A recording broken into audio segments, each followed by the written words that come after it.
Welcome to my channel. Today we will be talking about the topic given, can Tesla cars drive themselves? The answer is both yes and no. While Tesla vehicles come with advanced driver assistance systems, they are not yet fully autonomous.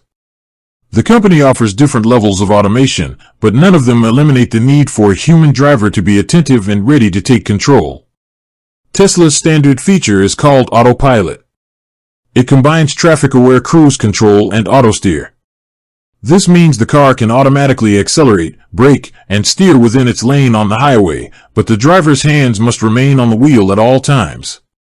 For a more advanced experience, there is the optional full self-driving, supervised package. Despite the name, it still requires constant driver supervision.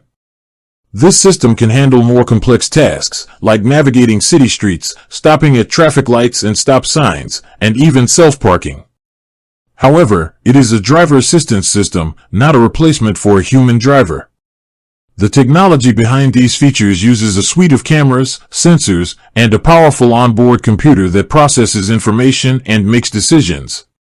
Tesla's system learns from millions of miles of real-world driving data collected from its fleet of cars, which helps it improve over time through over-the-air software updates. In summary, Tesla cars can perform many driving tasks on their own, but they are not fully autonomous. The driver is still responsible for the car's operation and must remain engaged and ready to intervene at any moment. With that being said, thank you for watching. For more finance videos, kindly check my page. Please like, share, comment, and subscribe to my channel. Thank you.